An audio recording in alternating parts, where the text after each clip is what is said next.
From the blood-soaked altar of Exodus 32, where Moses commands the slaughter of 3,000 idolaters, to the centuries-long crusades of the Abrahamic faiths, history is riddled with holy war narratives that weaponize belief against the other. Now, under the banner of a divinely mandated crusade, U.S. and Israeli leaders are rallying troops for the illegal Iran war, combining geopolitical ambition and Christian-tinged bigotry. Join me as I peel back the sacred facade, expose the deadly logic behind these crusades, and reveal why the fight against religious fanaticism has never been more urgent.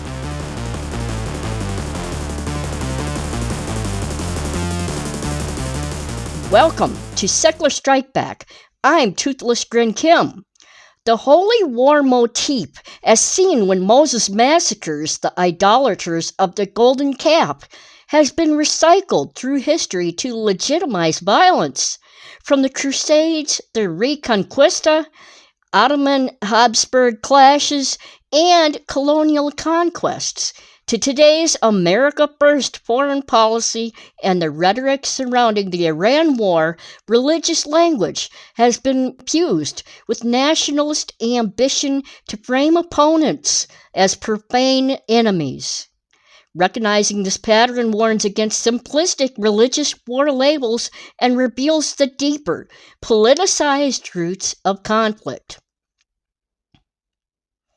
When Moses returned from Mount Sinai and saw the Israelites gathered around a golden calf, the scene was more than a lapse into idolatry. It became a stark illustration of how quickly religious authority can morph into coercive force.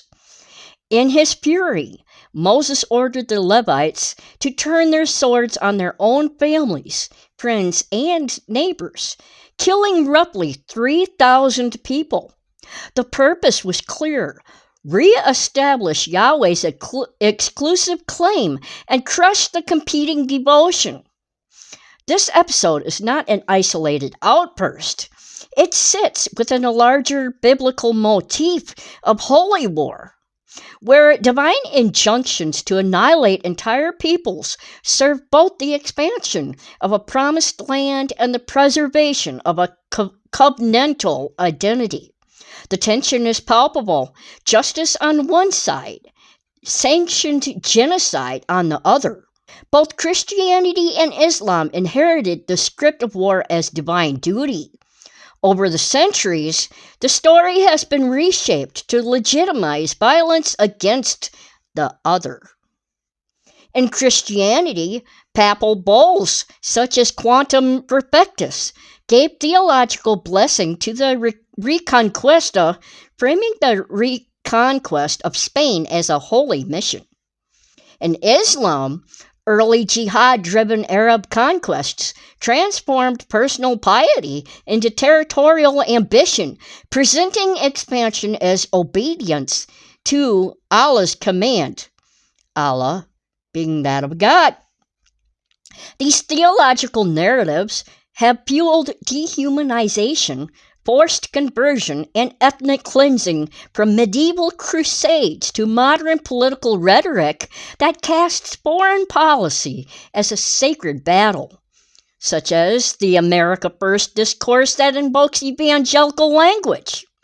The golden calf thus becomes a timeless template, a conflict portrayed as faithful versus profane. Judaism, Christianity, and Islam each grapple with the violent inheritance of their scriptures, while the messianic hope in each faith urges the protection of life. The same exclusive divine claims have been invoked to justify bloodshed. From Exodus 32 to the Crusades, Ottoman wars, Arab-Israeli confrontations, and contemporary jihadist campaigns. The global war on terror, the 2001 invasion of Afghanistan, and the Iraq War in 2003, which lasted quite a few years, demonstrates how politics, economics, and identity intertwine with religious language. Though the official justifications focused on security, weapons of mass destruction, and regime change, the public narrative was saturated with moral religious imagery. Good versus evil, God-given liberty, mission, and biblical prophecy. Formally, neither conflict, the Afghanistan War and the Iraq War, was declared a war of religions. Yet the rhetoric on both sides was unmistakably religious. The U.S. leadership, then under President George W. Bush, framed the struggle as a battle between good and evil, invoking God-given liberty and describing the enemy as evildoers. Terms like axis of evil, mission, and prophetic references gave the campaigns a moral veneer. Extremist opposition, Al-Qaeda and later ISIS, used Islamic symbolism to portray the Western attacks as assaults on Muslim lands, casting their resistance in a sacred light. These linguistic choices shaped perception, but the core drivers, national security, strategic interests, and geopolitical calculations, remained primarily political, not doctrinal. Faith can spark a rallying cry. Wars are barely born of belief alone. Power, land, and wealth often lie beneath the holy banner. Nations such as the Ottoman Empire, the United States, or Israel wield diplomatic might, while groups like ISIS and Al-Qaeda turn scripture into recruitment tools. Leaders dress conflict in sacred language, framing their cause as righteous, while rivals brand it imperial or civilizational. Understanding these layers, motivation versus justification, state versus non-state tactics, and the stories told, prevents us from reducing complex wars to a single religious label. A comprehensive analysis must place religious discourse alongside political objectives, economic incentives, and historical grievances. Only then can we avoid the trap of simplistic religious war labels. In the spring of 2026, right now, a familiar geopolitical rivalry between the United States, Israel, and Iran erupted into a new, unsettling form. What started as a conventional clash over security and influence soon wore a religious mantle. Secretary of Defense Pete Hegseth, together with a cadre of Trump-aligned officials, began to describe the war not simply as a defense of national interests, but as a divinely ordained crusade. Understanding how this theological framing slipped into official policy, how it manifested on the battlefield, and what it has cost in human lives is essential if America hopes to preserve its democratic ideals and its moral credibility. The following analysis traces that trajectory, highlights concrete evidence, and urges a return to secular, humane decision-making. In a series of high-profile speeches, Hegseth invoked medieval crusader slogans, proclaiming the United States a Christian nation whose soldiers march under an arsenal of faith. He quoted, Pete Hegseth had quoted Psalm 144, "Blessed be the Lord my rock, who trains my hands for war," and described the Pentagon as a strength department, energized by faith, truth, and the Word of God. At the National Prayer Breakfast, during the 2026 gathering, Hegseth suggested that America's founding was fundamentally Christian, and that the current campaign against Iran was an expression of divine providence. Pentagon prayer services, the department's main auditorium, hosted openly Christian worship, with senior officers delivering prayers that linked the present conflict to a prophetic timeline. Symbolic marks. Pete Hegseth has a tattoo on him of a Jerusalem cross, a well-known Christian symbol. The tattoo, featuring one large cross with 4 smaller crosses, is a symbol of faith for many Christians and has historical roots in the Crusades.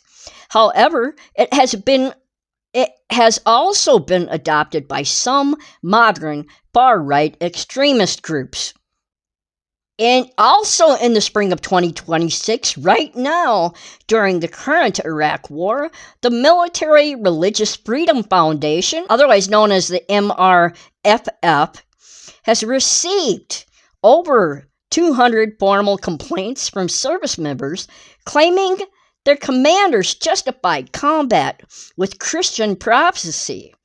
Soldiers reported sermons invoking Armageddon and describing President Trump as anointed by Jesus. There were also enlisted testimonies. A combat unit commander told troops that President Trump has been anointed to light the signal fire in Iran. These issues directly tie a political leader to messianic expectations. In a Pentagon press conference, Hegseth quoted Psalm 144 while announcing troop deployments, blurring the line between scriptural justification and operational briefing. These accounts reveal a pattern. Religious language is no longer a morale booster. It is being wielded as the justification for war, framing the conflict as a step in an eschatological narrative. So what happened? On February 28, 2026, a U.S. Tomahawk missile struck Shajara Tayyibeh Elementary School in Tehran province, killing at least 175 civilians, and the majority of them were schoolgirls. The Pentagon blamed outdated targeting databases. The Trump administration had previously slashed 90% of the Defense Department's, now known as the Department of War, had previously slashed the Defense Department's civilian protection teams and gutted funding for the newly created Civilian Protection Center of Excellence, stripping away safeguards for non-combatants. The UNESCO and the UN Secretary General condemned the attack on the elementary school as a grave violation of humanitarian law. Malala Yousafzai called the loss unconscionable, demanding accountability and strict adherence to civilian protection obligations. Over 45 United States Democratic senators signed a letter to Pete Hegseth demanding answers and questioning whether budget cuts contributed to the tragedy. By mid-March 2026, human rights groups estimate more than 3,000 deaths in the combined U.S.-Israeli campaign against Iran, including over 1,400 civilians, which included at least 200 children. And the number of deaths grow daily. A great many civilians have also been injured, and some U.S. soldiers have already died. There is also the infrastructure devastation. Attacks on Iran's nuclear sites, oil refineries on Karg Island, and a U.S. submarine sinking an Iranian warship in the Indian Ocean. And a U.S. submarine sinking an Iranian warship warship in the Indian Ocean has compounded the humanitarian disaster. And in retaliation for U.S. and Israeli airstrikes on Iran, Iran has been bombing Israel and also attacking U.S. ships in the region. Several Israelis have also died as well, and many Israelis also have been injured. Journalists such as Catherine Stewart and a growing body of scholars point to an expanding far-right Christian nationalist current inside the Pentagon under Pete Hegseth. This worldview casts the United States as the earthly instrument of a biblical agenda, branding Muslim adversaries as infidels in a modern crusade. In the U.S. leadership, such as Secretary of State Marco Rubio and several Pentagon officials have spoken in apocalyptic tones, suggesting the operation is designed to trigger Armageddon. Israeli leadership, Prime Minister Benjamin Netanyahu, likened Iran to the biblical enemy Amalek, while envoy Mike Huckabee invoked biblical promises to justify sweeping regional action. Civil rights organizations, including the CAIR and watchdog groups, warned that this theological framing fuels anti-Muslim sentiment, legitimizes violence, and threatens the United States constitutional principle of separation of church and state. Now, here are some concerns and why it matters. Erosion of legitimacy. Portraying the war as a divine mission muddles the line between secular national defense and a religious crusade, jeopardizing both domestic support and global credibility. Operational risk. A messianic narrative can push commanders to prioritize symbolic victories over strict compliance with the laws of armed conflict, evident in the school bombing. Policy oversight failures. Cuts to civilian protection units combined with a religiously charged chain of command create a feedback loop where the drive for spiritual victory outweighs practical safeguards for non-combatants. Constitutional alarm. Using government platforms to promote a particular faith violates the Establishment Clause and opens the door to legal challenges from service members and advocacy groups. The 2026 war shows how swiftly a traditional geopolitical dispute can be transformed into a holy war when leaders fuse strategy with religious myths. Hegseth's public invocations of crusader rhetoric, biblical prophecy, and divine providence have seeped through the ranks, prompting a flood of complaints and raising profound ethical questions. But the most compelling argument against this trajectory is the human cost, the catastrophic bombing of an elementary school, the mounting civilian death toll, and the shattered infrastructure that will scar generations. To safeguard America's democratic values and its commitment to the laws of war, we must separate the sacred from the strategic. Policy decisions must be grounded in transparent, secular analysis, not divine interpretation. Restore robust civilian protection mechanisms. Reinstate and fund dedicated units that safeguard non-combatants, ensuring that the tragedy, like the school bombing, never repeats. Uphold constitutional boundaries.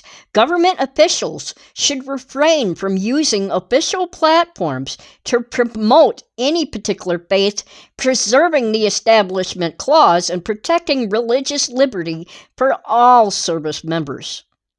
promote a narrative of shared humanity.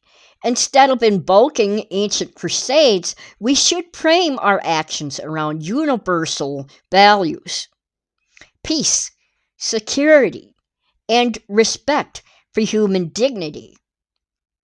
Only by reasserting a clear, non-sectarian rationale for the use of force can the United States regain credibility, protect innocent lives, and prevent modern conflicts from echoing the medieval crusades it now unconsciously invokes. And especially if we can remove Trump and MAGA Christian nationalist goons from the government. Across centuries, wars involving Muslims, Jews, and Christians have been dressed in religious language while driven by politics and ambition. The golden calf, once a symbol of misplaced worship, now serves as a warning. When authority masquerades as divine mandate, the price is often measured in human lives. Understanding this pattern is not merely academic, it is a moral imperative. By recognizing how divine claims have been weaponized, we can reinterpret the Abrahamic heritage toward compassion, not conquest. Let this lesson inspire us to rewrite our narratives, to choose humility over hubris, and to wield power not with the sword, but with the healing hand of empathy. The future of peace depends on our courage to speak truth, our humility to listen, and our belief that true power lies in protecting, not destroying, the hearts of our fellow humans.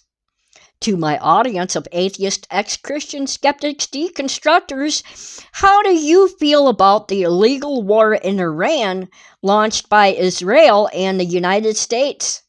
Leave your thoughts in the comments. If you enjoy this podcast and you live in the United States, please consider making a $3 monthly donation by going to my Patreon and becoming a member. The link is in the description below. Like this video and subscribe to the podcast channel if you haven't already, so you don't miss out on future content. And share this video with as many as you can. It would help with the algorithm to promote my videos to a bigger audience, and I would sincerely thank you. Thanks for watching, and I look forward to seeing you the next time.